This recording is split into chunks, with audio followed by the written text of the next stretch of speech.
you have been a county commissioner for actually quite a long time. And Just 3 years. right, so Yeah. in my book, that's actually, Okay. things change so quickly nowadays. That's true.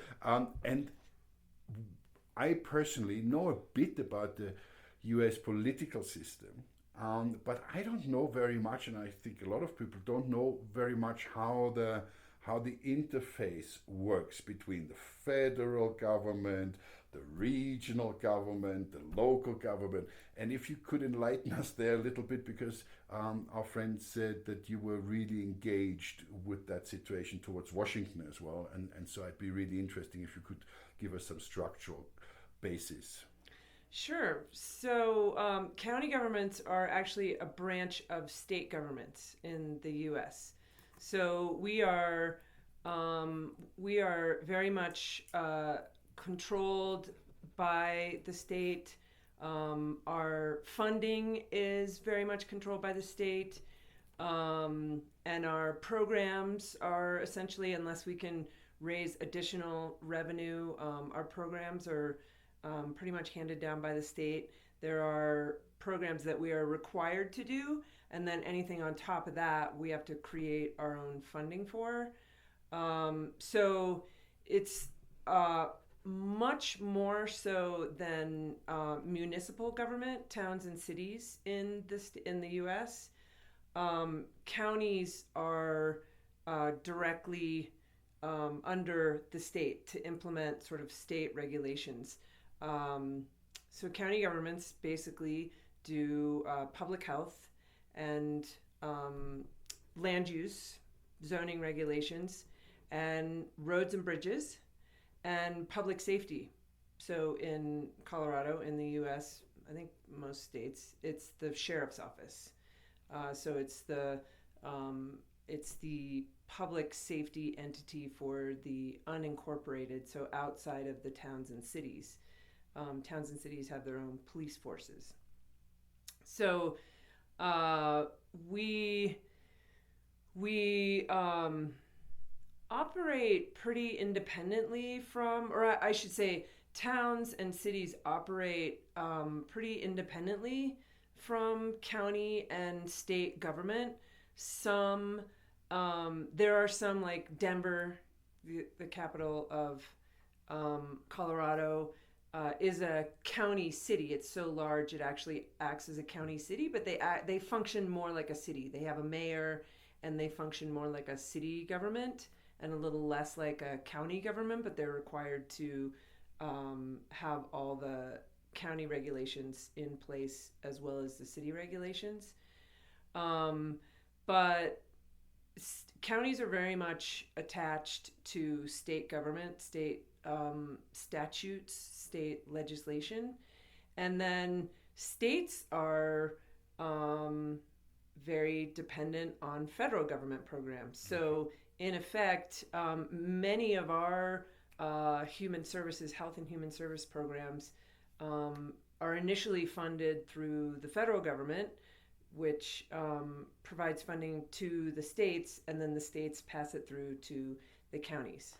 So if I understand that correctly, what happens on a federal level does influence you. It goes through the county level and then kind of ends up at your doorstep. Is Yes. that correct?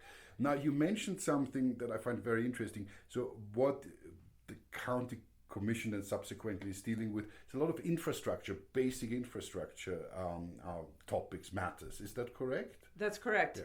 So it's basically it's the roads you drive on and the bridges you cross over when you are in the unincorporated, so outside of the towns and city boundaries. So it's a lot of the rural infrastructure. It's sort of how you connect to the state highway system. That's how the valley floor comes in, because it's outside the city, if I understand. It was outside the city. We'll come to that. I Right. just got it. I'm beginning to understand. Thank you.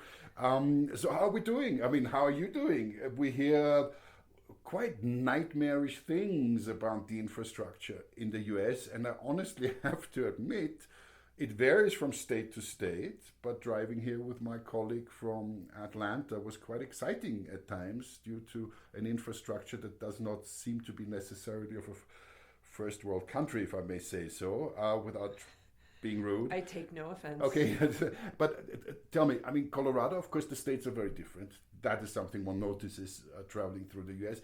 How are things here with the basic infrastructure in your responsibility area?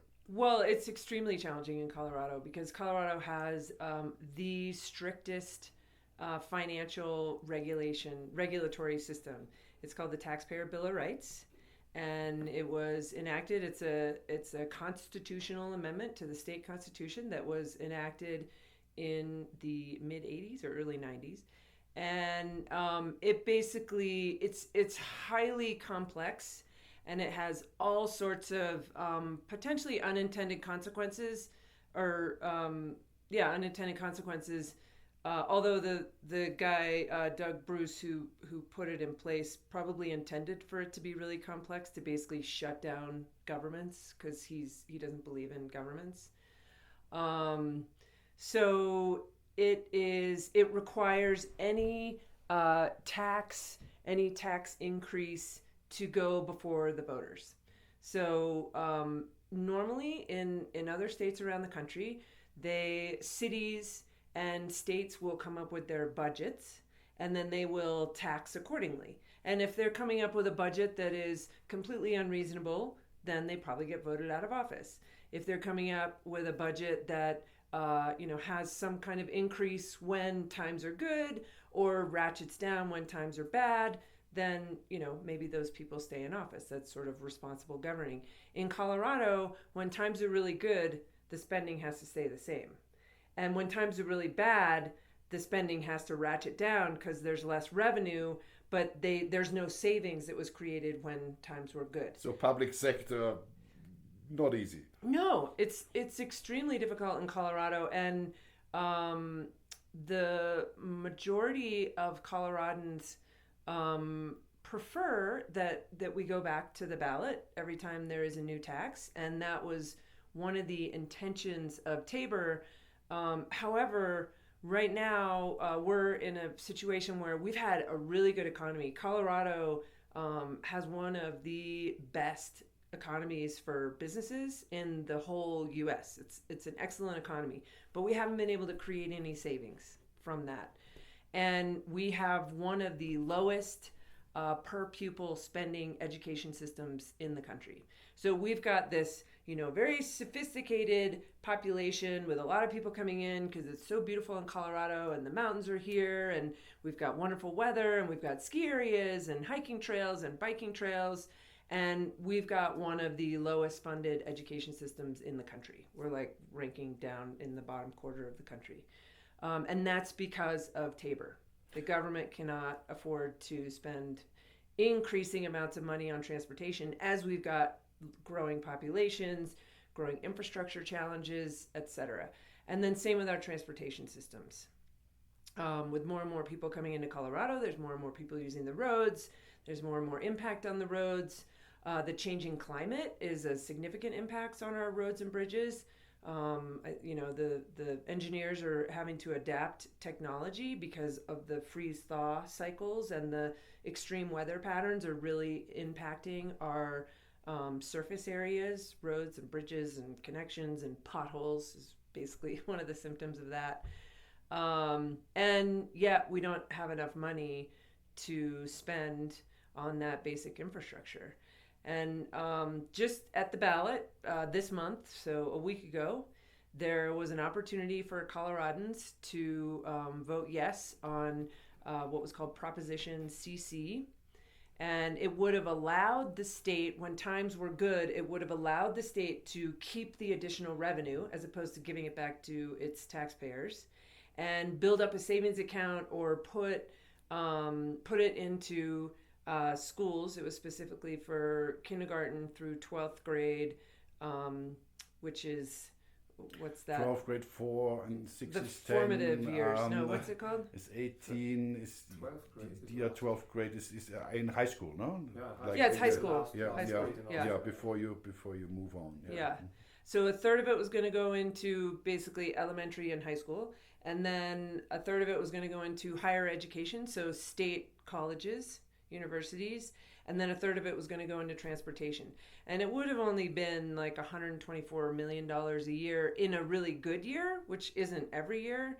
So the state would have had a little bit more to spend on those education and transportation, which continue to rise to the top in terms of importance and things we value.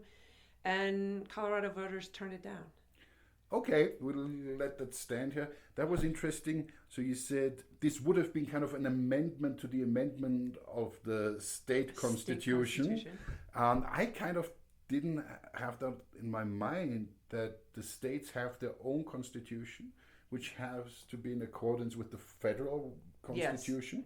Yes, right. Okay, but they have certain leeway. Right. All right, interesting. It has to comply with, everybody has to comply with our federal, the U.S. Constitution. Right. But states have their own that match in different ways. Which then makes them very different depending on how the population votes. Okay, that's where we're at. From that vote, could we say that it's more Republican? I mean, I always hear the Coloradans want less government, or are they just incredibly independent and want to mend their own potholes? Or it's hard for me to... Right, well, it's hard for a lot to of us to understand. That these things are important, I mean, for everybody. It's difficult to... I mean, the split in Colorado, there is a growing divide between sort of the wealthier, more stable Front Range communities, so the higher population communities in and around the Denver area, and then the mountain towns, the resort towns that have a really stable economy because they have that resort economy with all sorts of recreational opportunities. They're beautiful places where people want to live, so they're pretty stable economies. And then we have our rural communities that are more spread out, less populated. There are maybe less infrastructure needs, and that's where people like less government. Because they don't feel the need. Right. Okay. They don't feel the need, and yet... or they don't associate government with doing good things for them, and they have, I think a lot of rural Colorado has sort of fallen into this has retained a very independent attitude of we can do all this on our own, and yet it's not getting done. Their schools are falling apart. They're going to 4-day school weeks.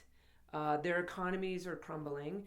In rural Colorado, a lot of communities were very dependent on resource extraction. So whether it be coal mining, electric production from coal, uranium mining in the past, oil and gas, all of those are very fluctuating economies. And so it creates a boom-bust cycle for those rural economies. And when they're doing really well, they get the infrastructure they need. They build their schools. People bring their families there because there are jobs. And then the economy changes. Those things aren't as in demand. And people leave. Their schools don't have the funding they need. Their roads are falling apart, and they don't get funded either. But those communities really retain their sort of pioneer independent spirit, which I respect hugely. And, I think it was what Colorado was founded on. It was what the West was founded on. And if we could find a way to retain that sort of pioneering spirit with a recognition that there is an appropriate role for government, then I think Colorado would be much more sustainable in the future. Right now, we're sort of teetering on this edge of our rural communities falling apart, and the haves having more and more, because, like in Telluride, our economy is very stable and it's doing really well, and we have enough resources, and people vote for tax increases for important things like affordable housing and schools, and our road systems and behavioral health and early childhood education.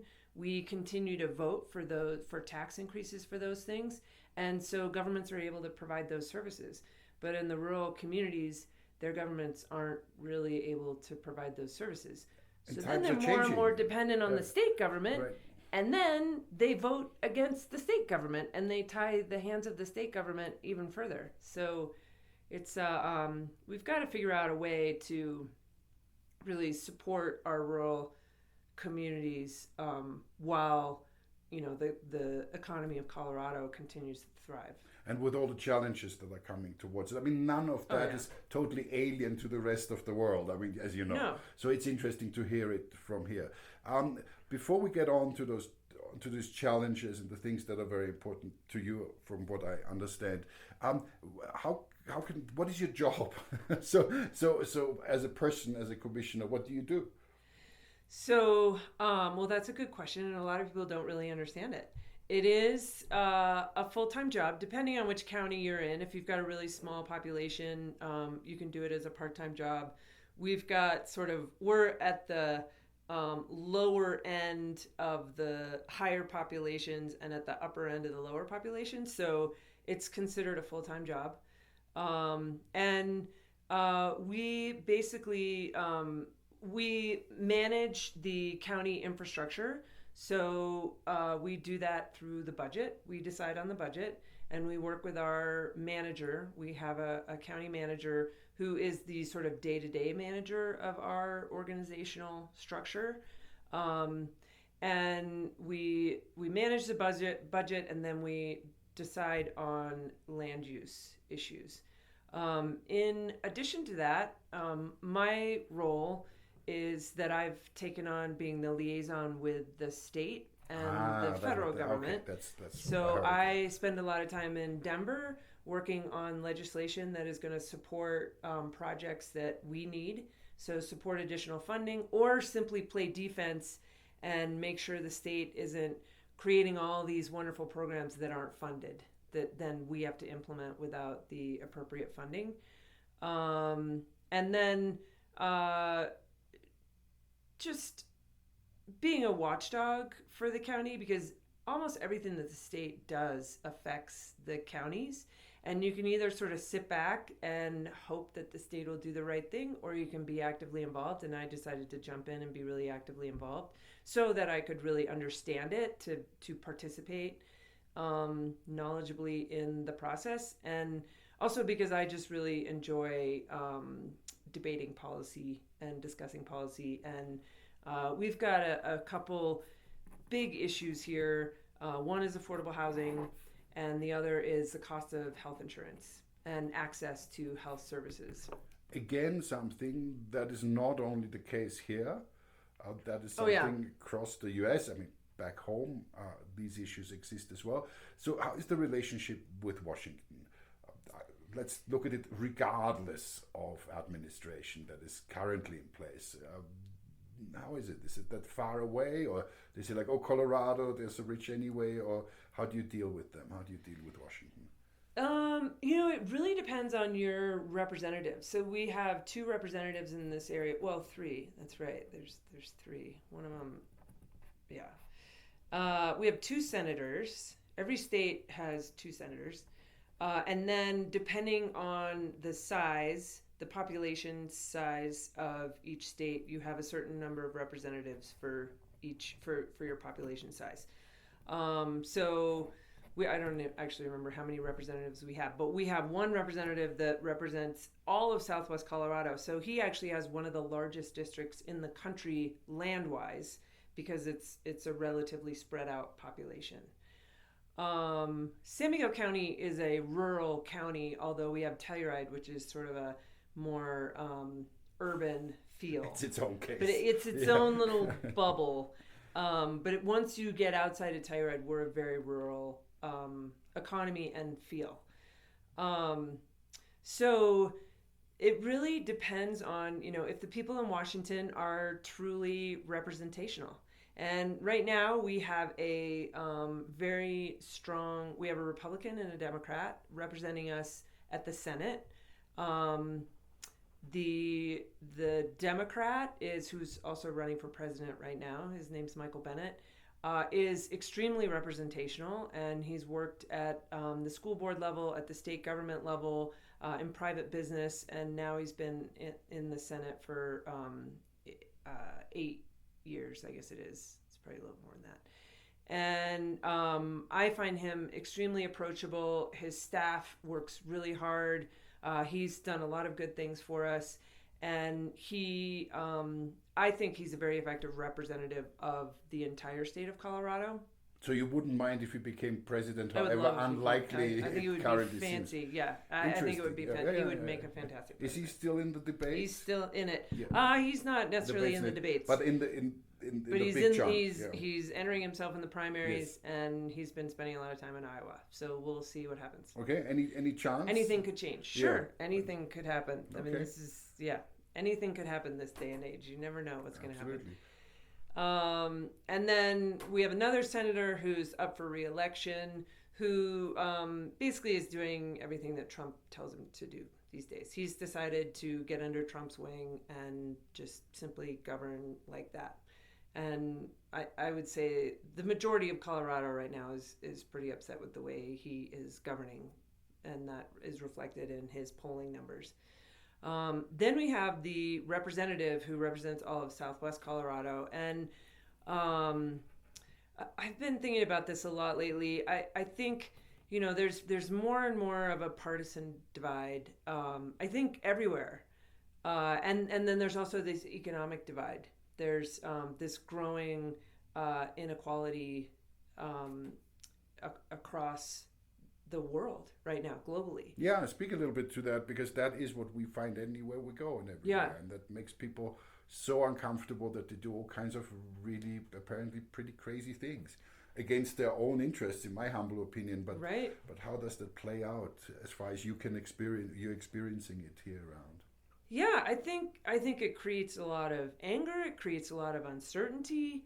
It creates a lot of friction and division within populations, even sometimes within like-minded people or like-minded communities. There's this underlying friction and anxiety that is just increasing more and more from the top down. I think it's coming from our leadership.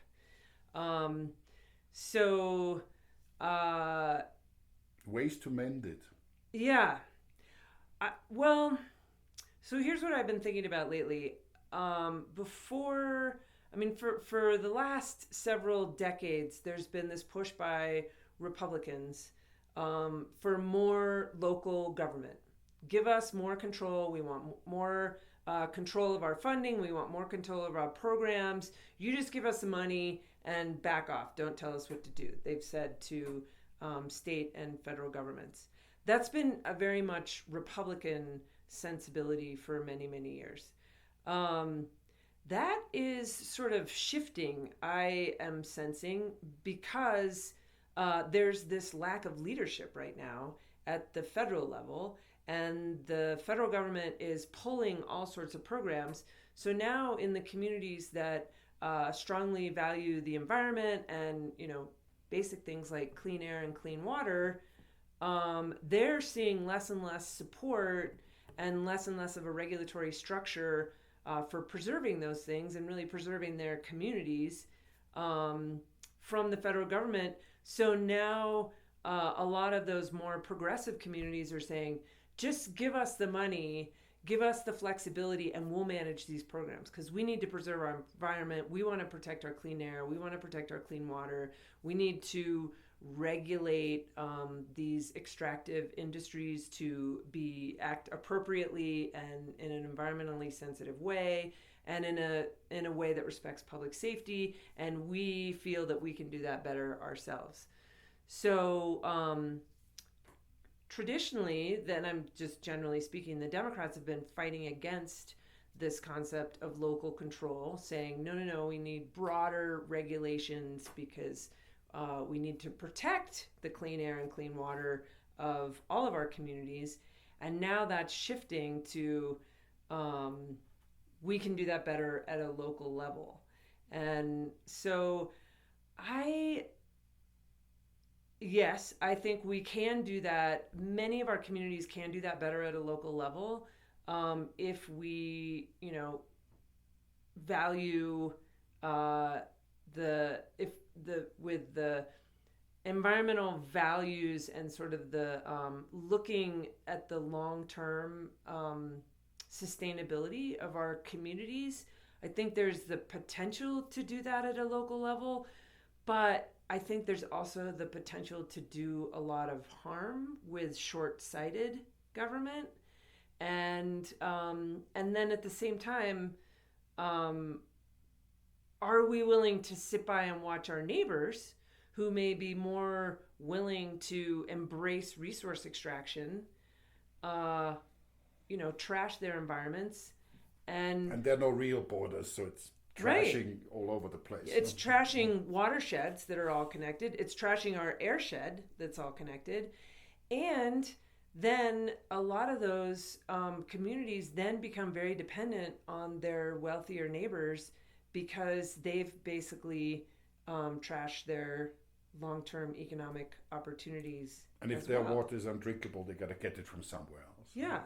So nothing or is people separated. Move, really. and there's not enough people to sustain the population, and they can't, fix their roads, and they can't provide basic services, whether they be, health or human safety or whatever it is. So, is it dog eat dog? Or are we going to, get back to recognizing the sense of a more, of a larger community of, everything from the local scale to the watershed scale to the United States being a larger community and giving people those basic opportunities to rise up and, live healthy and productive lives. And to think intergenerationally because Right. there's somebody coming. Yeah, okay. I think we need to do that as larger communities. But that concept has become a dirty word in many ways because of our leadership right now, which is not good for us long term. We let it stand there. We'll, from the outside, watch it and wish you all the best. But you have, in your life, the way I could research it, done a lot of interesting things. One of the things that people were talking about, that when you came to Telluride early on, I'm not sure now, you founded or edited or were responsible for a magazine that people seem to be missing. This is the people I spoke to said it was a cool sweet. magazine. Nice. So you have some media, how do you say, baggage or some media experience. Baggage, Yeah. that's good. How does that work regionally? I mean, everyone I talk to, because we are into media, we love it. We think it's part of the solution. How is it going here, and what are your thoughts on the role of media in the political process? Maybe really in the more local sense. Yeah. Well, it was interesting. I came up with the idea for the magazine when I was filming. So, sorry, what kind of magazine was it? It was an outdoor adventure magazine. It was called Mountain Freak, and it was my alternative version of Outside Magazine. I felt like Outside Magazine was kind of exploitive, or exploited the outdoor adventure industry, and so I wanted to make a more soulful version of sort of outdoor adventure lifestyle.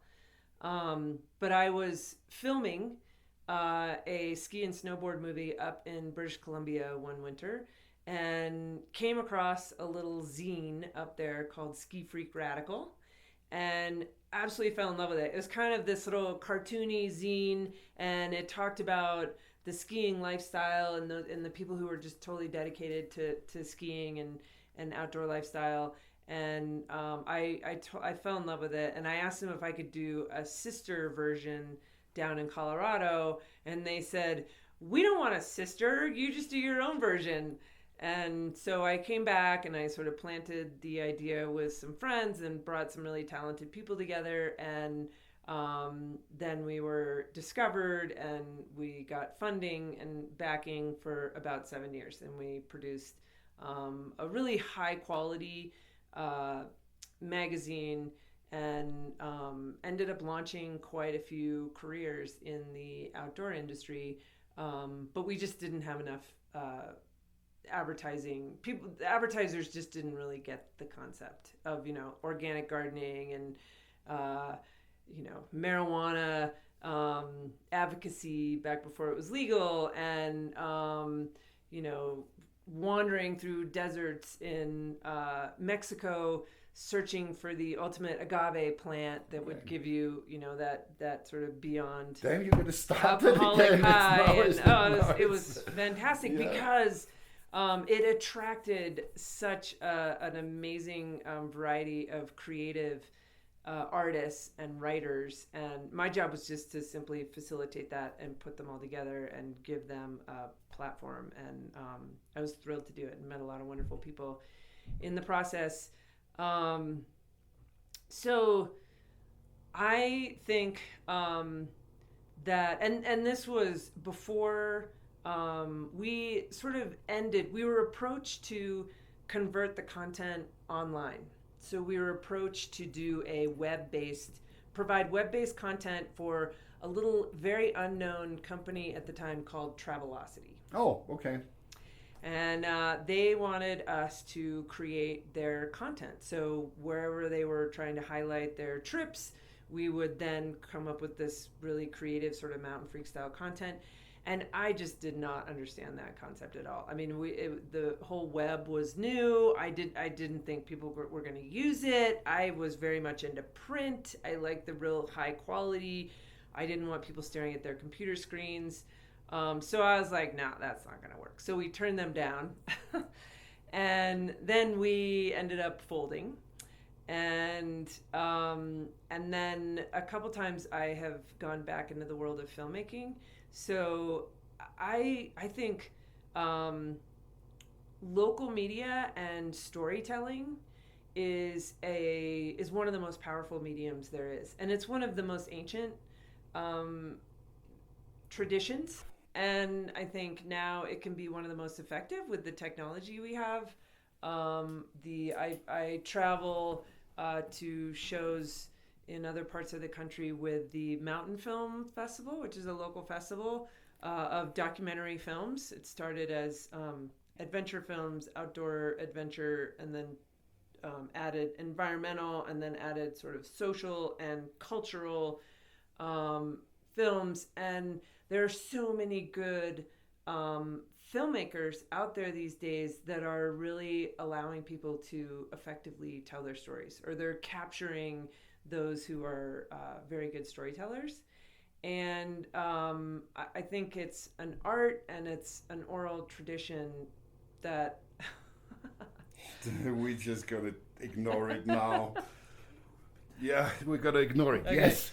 Then we're gonna pull through. Storytelling is an art and an oral tradition that absolutely needs to be preserved, and I think we probably even need a stronger emphasis. And one of the projects I've been working on, sort of floating in and out of recently, is in my work.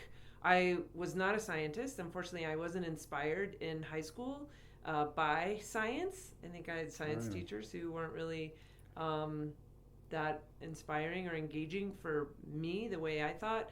So I just thought science was this boring thing that I'd never be engaged in.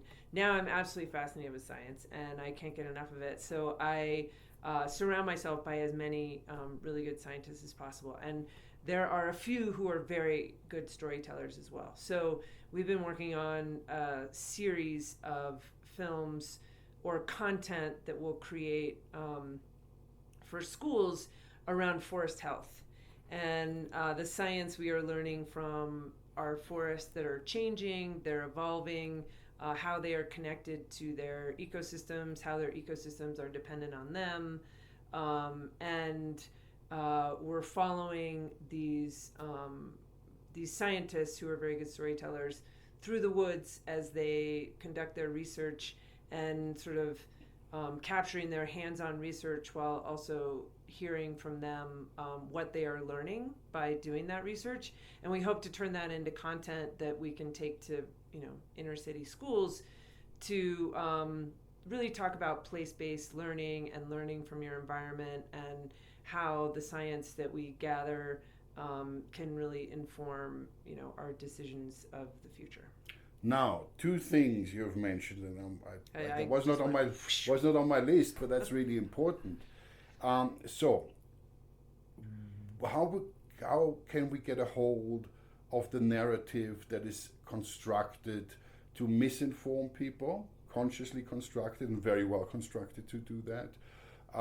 And that's related, of course. There is not only a science fatigue, but there is a certain science animosity. And that is something that has really spread crazily. Only the last, I would say, 10 years, maybe even 5 years, it's become really, really sensitive, especially in regards to ecological issues, or the biggest issues, climate change. So how do you feel as a person, as a media maker, that one can tackle that? I think first of all, it's really important to inspire scientists of the future, because we need more people out asking really simple, basic questions, and then really important questions to help inform our future decisions. And then also, science can just inform so much more than it understanding the world around you from a scientific perspective can just make you a more productive community member as well, and more engaged and more willing to sort of protect your environment for the future. So I think even though there is, yes, there are people out there who are creating fake news and false science, and trying to manipulate communities and populations and individuals through their, through sort of dark ways, false stories.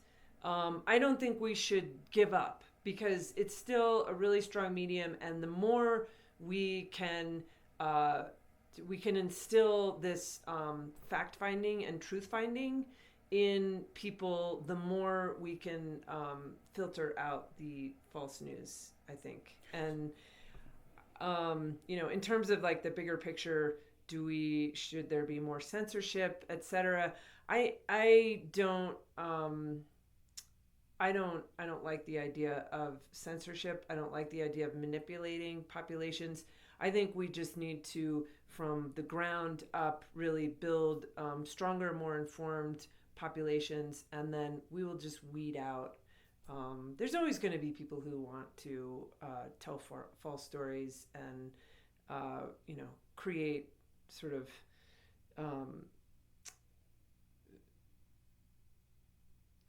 there's always going to be the dark side. But that's the funny thing, because the dark side calls you the dark side, or us. Right. I mean, especially in the US, something exists which we really don't have in Europe. It's like all this homeschooling thing. And we met at Politicon several people who said, no, actually the government should stay completely out of education. We know. And there was other people who teach their kids that the world is 6,000 years old.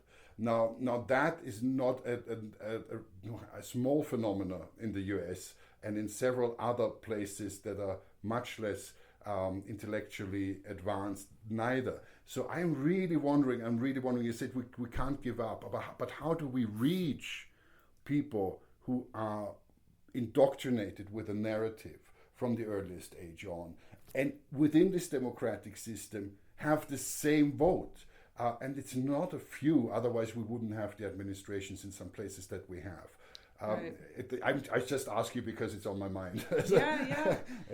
I think it should be on all of our minds. I mean, I think we just have to create that spark. I mean, it's like having a teenager in the house, I guess, that maybe is, doing this on their screen and doesn't want to go outside. You just have to keep, putting all these different opportunities in front of them until you find one that just sparks their curiosity. And once you spark their curiosity, you enable them to follow, that path. And I'm an optimist, and I do believe that generally with love, with health, with good food, people are ultimately have the power to be good. And I think I don't think we should give up or create more controls. I think we just need to continue working on our education system. Yes, I totally agree. Our education system needs to be exploded and rebuilt, but that is extremely difficult with a population of our size. Difficult, if not impossible. It would create total chaos, and it would take a whole nother generation to rebuild our education system. So we need to continue doing it, from the local level up, and offering more experiential opportunities to see what sparks people. Just simply taking kids outside and wandering around, whether it may be, a little park in their neighborhood, or, some architecture in their neighborhood, or an empty lot in their neighborhood, and sparking their interest in what could be done with that empty lot, or what could be done to change the architecture to make it more welcoming, perhaps.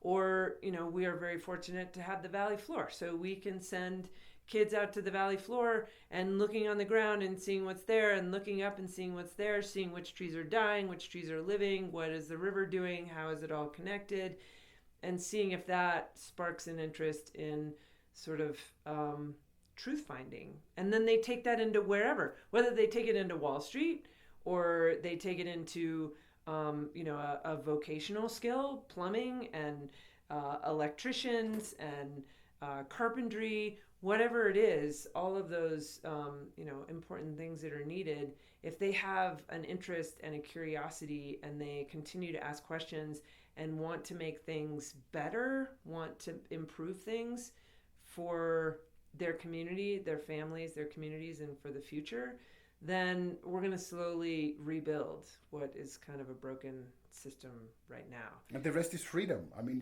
always come up to that as a human being here, no? Yeah. Somebody believes it's 6,000 years old. What can you do? Maybe they find some dinosaur bones, and then we teach them carbon dating and whatever. Thank you. You said you're an optimist. And I hear that a lot here. And I'm really glad, because I'm often surrounded by less optimistic individuals. And sometimes people say, like, optimist, you're only an optimist because you don't have enough information. I don't think so. But we've talked about, and we keep on talking about it daily, all the time, and it's necessary, about ecology, about the environmental context in which we live. Now, two relatively simple questions to round this up, but there's a lot of choice of what could scare one.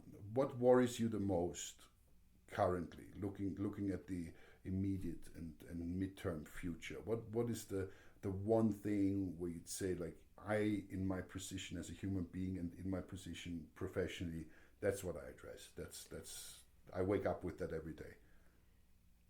It's are my kids going to be resilient enough for the massive changes that we're about to see?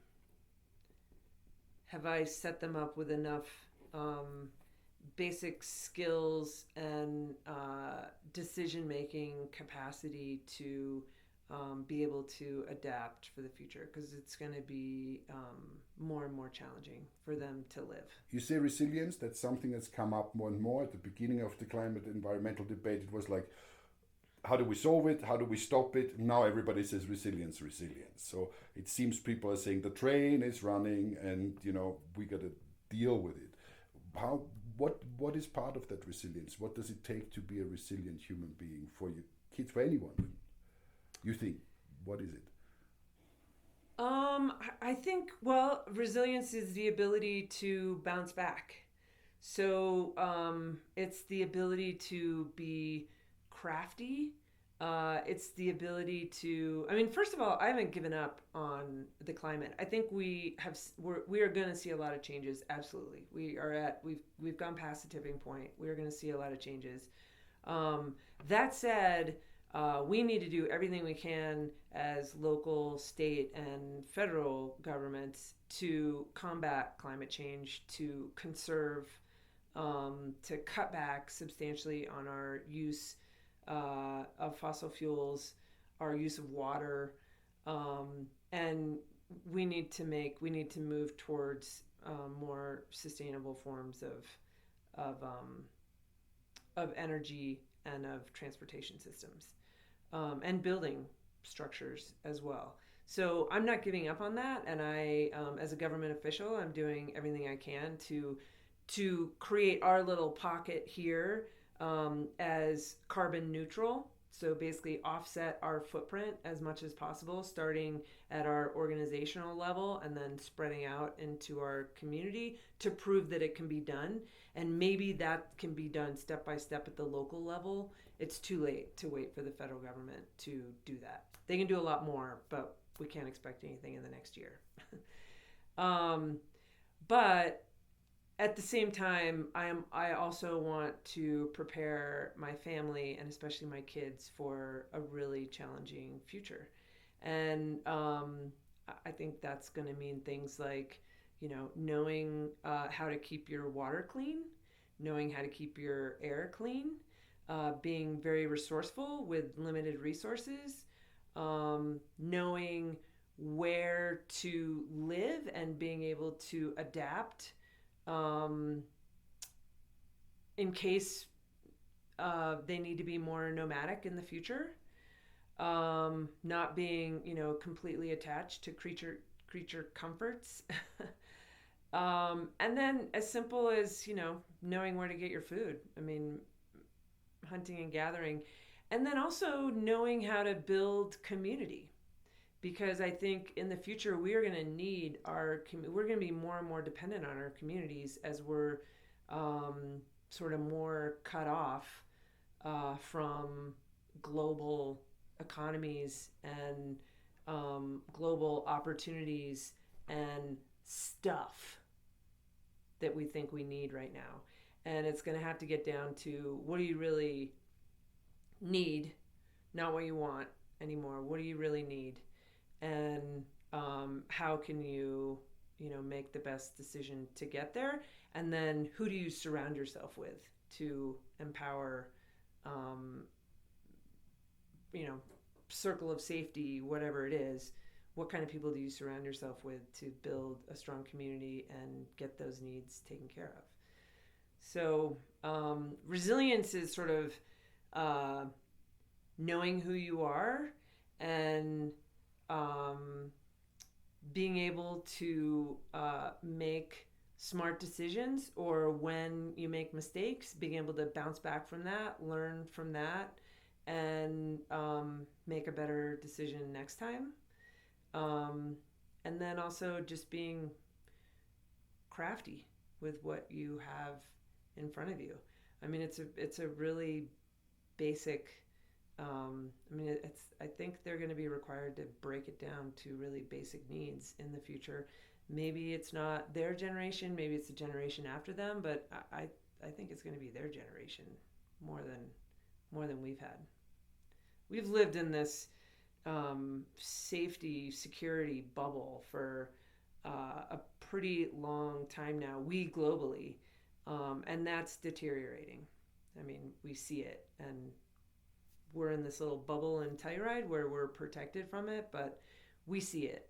So I don't have my eyes closed. I'm an optimist, and yet I see the world crumbling around us, and I see that there's we're going in that direction, and so how do we make sure that we sort of protect ourselves as we go in that direction, while working our butts off to be more